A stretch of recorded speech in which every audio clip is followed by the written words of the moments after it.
In our headlines on this Wednesday afternoon, June 7th, here in capital Seoul. South Korea secures a rotating seat on the United Nations Security Council at a vote in the General Assembly earlier on Tuesday for a two-year term that starts in 2024 amid a growing number of security concerns facing the globe. And the World Bank upgrades its growth projection for the global economy to 2.1% from 1.7%, citing the resilience of major markets, including the US and China, that are proving stronger than earlier forecast. Meanwhile, the destruction of a major dam and hydroelectric power plant in Ukraine is threatening to take Russia's invasion there into uncharted territory, like some pundits warn, as thousands are forced to flee their homes amid fears of flooding. We start with news of South Korea's election to the United Nations Security Council earlier on Tuesday as a non-permanent member for a two-year term that begins next January.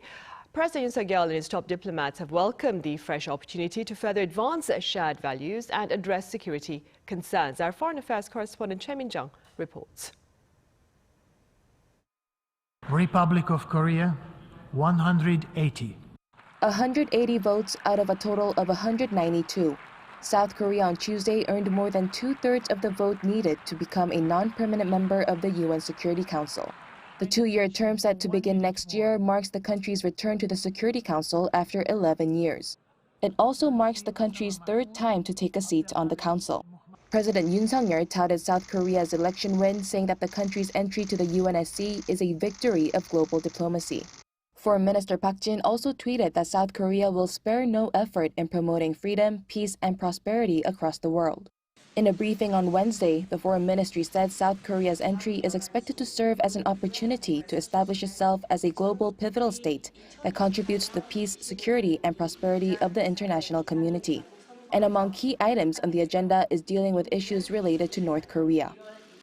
As we're directly involved in issues on the Korean Peninsula, we will actively contribute to making efforts to respond to North Korea's threats on nuclear development at the Security Council. South Korea's ambassador to the UN, Hwang Jun-guk, also pledged to expand South Korea's role as a global pivotal state by tackling North Korea-related issues. We are ready to deal with other significant regional and thematic Security Council issues, including counterterrorism and the long-standing DPRK issues, both nuclear and the human rights situation. On top of this, South Korea plans to lead discussions on cybersecurity, women's peace and security, as well as climate. It will also establish a UNSC task force within the Foreign Ministry to better prepare itself for a successful third term. Choi Min-jung, Arirang News. And in this following report, our senior foreign ministry correspondent Bae Eun-ji addresses South Korea's potential agenda at the UN Security Council that is poised to begin next year. To take a listen. As a non-permanent member of the UN Security Council for 2 years beginning in 2024, South Korea will be able to better address North Korea-related issues. It will now be involved directly in discussions and debates regarding statements and resolutions passed by the Security Council, which has the primary responsibility to maintain international peace and security. According to an expert speaking to Arirang News, South Korea's role as one of the 10 non-permanent UNSC members is symbolic, as it shows the country's position as a legitimate world leader, noting that South Korea's position in the global community has been growing for the last 20 years or so. And so South Korea's membership on the council is significant insofar as it now participates directly in voting on resolutions that are binding on all member states. He also added that South Korea will be able to express its desires to the international community, particularly on matters that the country has a great interest in, such as human rights and nuclear proliferation. As a member of the Council, South Korea will also be able to strengthen trilateral cooperation with the US, a permanent member, and Japan, a member of the Council for the 2023 to 2024 term. This is the first time since 1997 that the three countries have taken seats at the UN Security Council together. As North Korea has recently ramped up the development of its nuclear and missile programs, the three countries have been working together to better respond to those threats.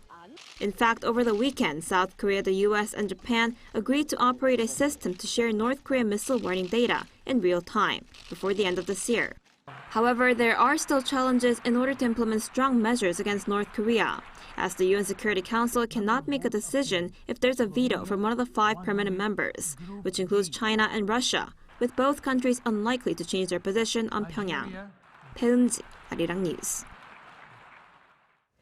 Meanwhile, the Biden administration has reiterated its stance against North Korea's satellite attempts, stating they will, quote, not be tolerated. Now, this is according to State Department Undersecretary for Arms Control Bonnie Jenkins, speaking at the Center for New American Security on Tuesday. She also acknowledged the challenge of a consensus on a potential response to North Korea's most recent UN Security Council resolutions in the face of opposition from China and Russia within the Council itself. Jenkins also reaffirmed the U.S.'s steadfast commitment to ridding the Korean Peninsula of nuclear weapons. Back here in South Korea on Tuesday, the country marked its Memorial Day with President Yoon highlighting the need to honor the selfless sacrifice of soldiers in the fight for freedom. Our top office correspondent Kim Do-yeon reports. As South Korea celebrates its 68th Memorial Day, President Yoon took the opportunity to emphasize national defense in front of fallen heroes at Seoul National Cemetery. Pointing towards North Korea's missile and nuclear provocations, he touted the new Washington Declaration and the enhanced support it ensures. 저와 바이든 대통령은 지난 4월 미 핵 자산의 확장 억제 실행력을 획기적으로 강화하는 워싱턴 선언을 공동 발표했습니다. 한미 동맹은 이제 핵 기반 동맹으로 격상되었습니다. During his speech, he also took the chance to remind the country of the importance of remembering and honoring the fallen soldiers. Specifically, he repeated words heroes and freedom 8 times in his 9-minute speech, with words remember and respect also appearing for multiple times. This comes as the Yoon administration has reorganized the government to upgrade veteran affairs to full-fledged ministry status from the sub-ministry level. He also said the country has to pay tribute to the patriots and fallen soldiers to be recognized by the international community as a proper nation. 대한민국은 국민이 주인인 나라, 자유민주주의 국가를 건설하기 위해 독립과 건국에 헌신하신 분들, 공산 전체주의 세력에 맞서 자유를 지켜내신 분들의 희생과 헌신 위에 서 있습니다. 이분들은 국가의 영웅입니다. During the ceremony, President and First Lady Kim Gun-hee also attended the burial of a recently identified fallen soldier from the Korean War, Kim Bong-hak, as his body was laid alongside his brother Kim Sung-hak, already resting at the Seoul National Cemetery. According to the spokesperson for the top office, President Yoon also paid an unexpected visit to the part of the cemetery where Vietnam War veterans and those that died fighting North Korean spies were laid.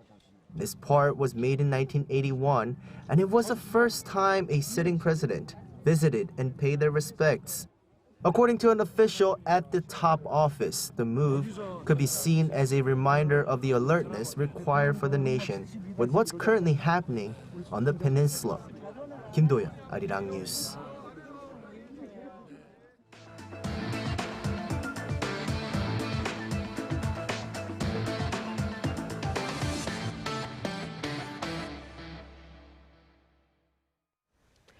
The World Bank has raised its projection for the global economy this year as major markets, including the U.S. and China, prove more resilient than earlier expected.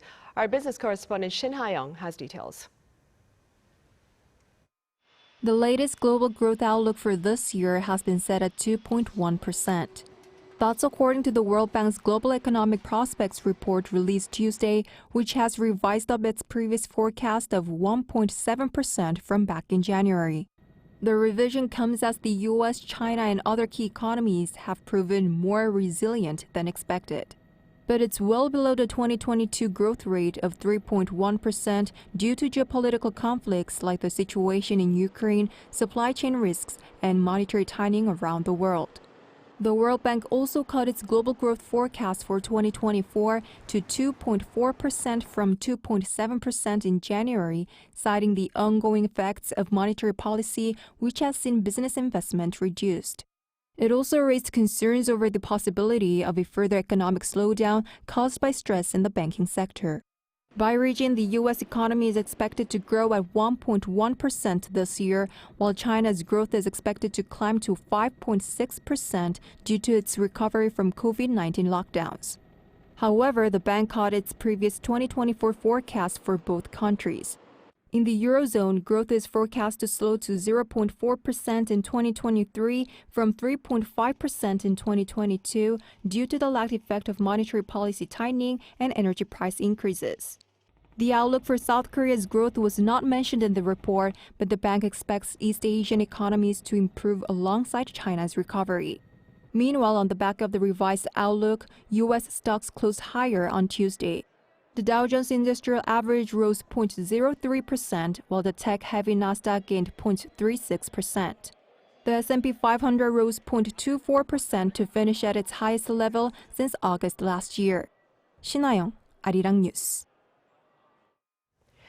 Over in Ukraine, the destruction of a critical dam in the country is forcing thousands to evacuate and hampering counter-offensive options against Russian invasion. Our Ising-jae has the latest.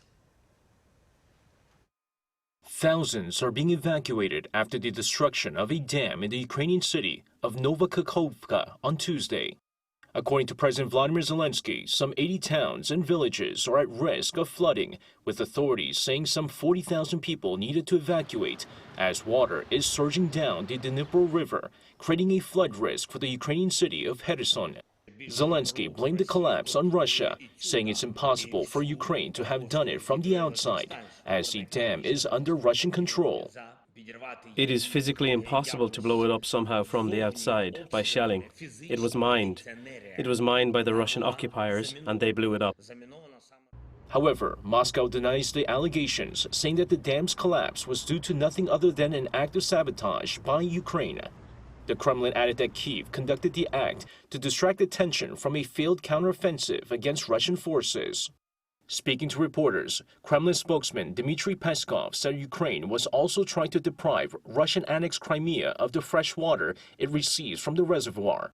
Meanwhile, White House spokesperson John Kirby said Tuesday that Washington cannot say conclusively who's to blame for the dam collapse, but added that the damage to the Ukrainian people and to the region will be significant.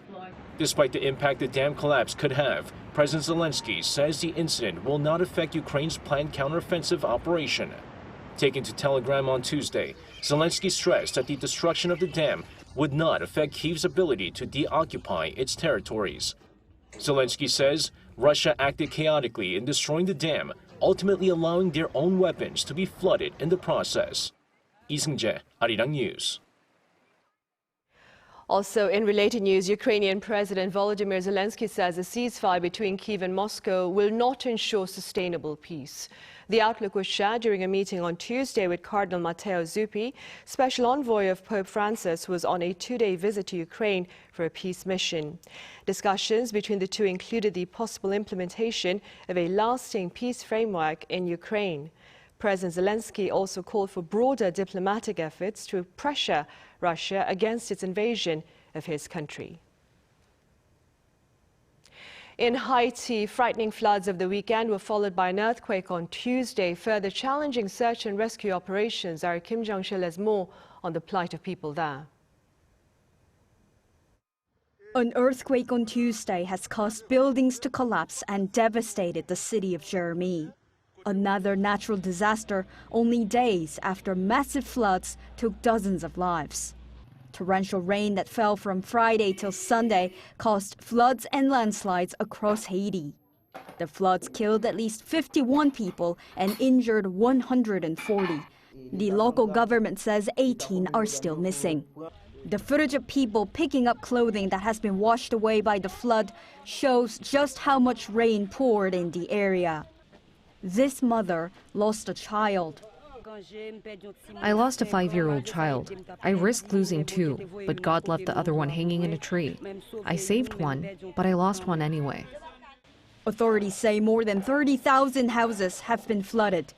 The United Nations Secretary General spokesperson Stefan Dujarric told reporters on Tuesday that the Secretary General extended his condolences to the families of the victims and said the UN is ready to help Haiti. The UN stands ready to work with the Haitian authorities and other partners to help ease the suffering of those in need as it relates to the earthquake and, of course, the other natural disaster, which is the flooding. But he added that the ongoing insecurity and damage to roads are hampering any relief efforts. Rescue operations are also hindered by Haiti's ongoing problem with criminal gangs that are in control of many areas. Kim Jong-sil, Arirang News. Back on the local front, Seoul is looking to ease the red tape hampering investment projects and foreign labor here in the country. Intentions to this end were disclosed earlier on this Wednesday at a meeting led by Finance Minister Chu Kyung-ho. The Cheongsong Industrial Complex located in Sejong was cited as an example, with essential pipelines now set to be built for the supply of industrial water to the construction site. Also, foreigners wishing to engage in virtual teaching at Korean cram schools will be able to do so if they are in their third year at university, as is the case for Koreans. Now, previously, foreigners were required to have bachelor's degrees even for online lessons. The words of wisdom amid the escalating cost of living in recent times are that every penny counts. That being said, many mobile users here are tapping their screens or taking walks in pursuit of pennies for simple treats. Our Yoon explains. More people in South Korea have been downloading mobile phone apps that provide financial services, namely online banking apps, not for loans, investments, or money transfers, but for cash rewards. A growing number of apps in South Korea are offering micropayment rewards for completing simple tasks, ranging from walking a certain number of steps per day, tapping icons, or answering questions for AI training purposes.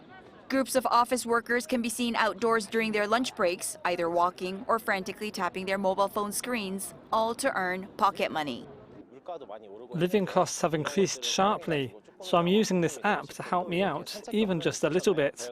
It's also nice to take a walk like this. In a time of economic hardship, with the country grappling with inflation and high youth unemployment rates, such opportunities to earn money, however small, have become more popular and widespread. A recent survey by a local job portal found that as many as 3 out of 4 South Korean adults are engaging in such activities. And while overall inflation may be cooling, the prices of some things are still on the rise, which can be seen from office workers using the app rewards to save money for coffee. So far, in a month and a half, I've collected just over $1. I like that this app makes me walk outside. It's nice. I'm planning to collect $3 to $4 for a cup of coffee. Some experts, though, have warned that users take caution when exchanging personal information for the opportunity to earn pennies, as most of the agreements that users mindlessly agree to include sharing information with third parties. Yoon, Arirang News.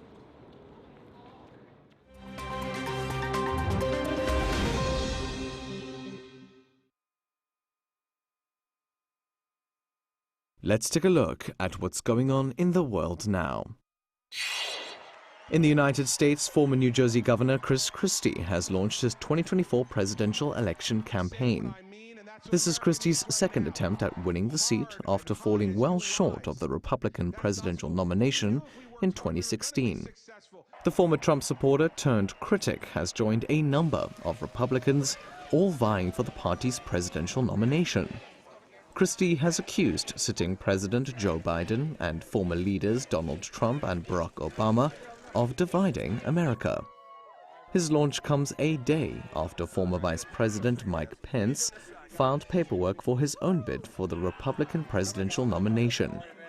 But it will be an uphill battle for those candidates, as Donald Trump is currently leading the polls by a wide margin.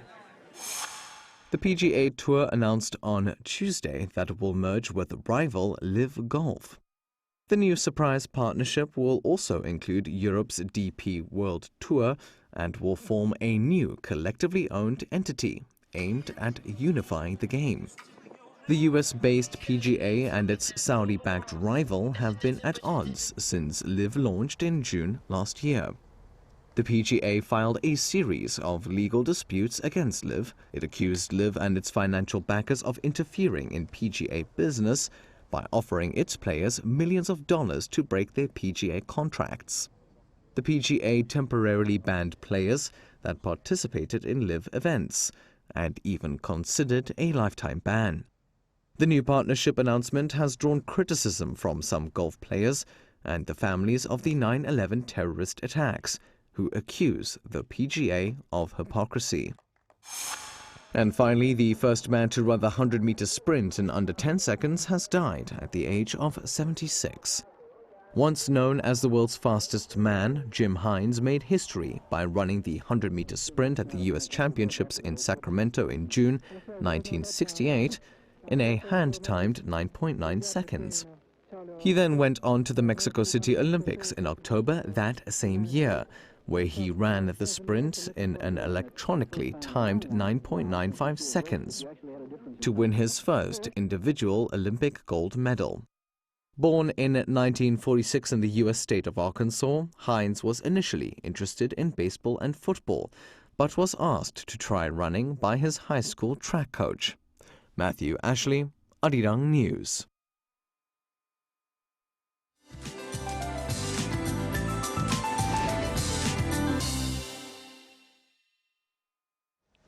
Good afternoon. Central regions are under cloudy skies with a chance of passing rain in some upper regions from this afternoon into the evening.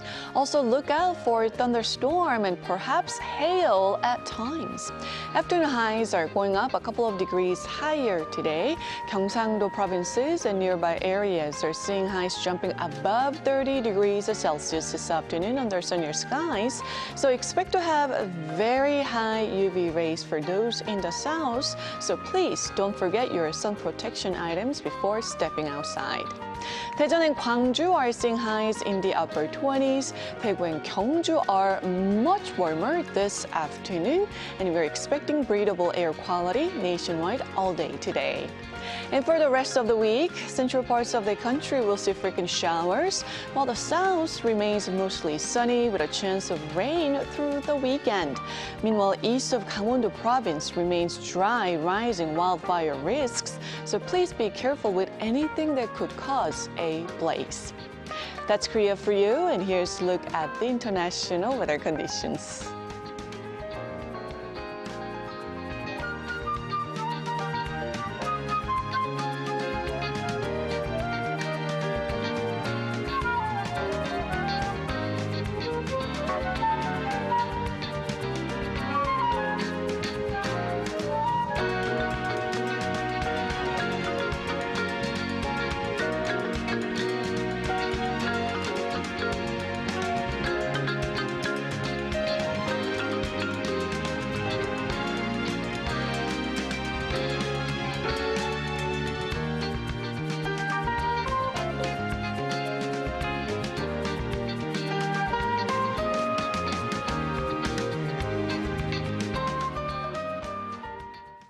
Those are the headlines at this hour, but we have our panel session coming up right after this break, so do stay with us. Thank you for now.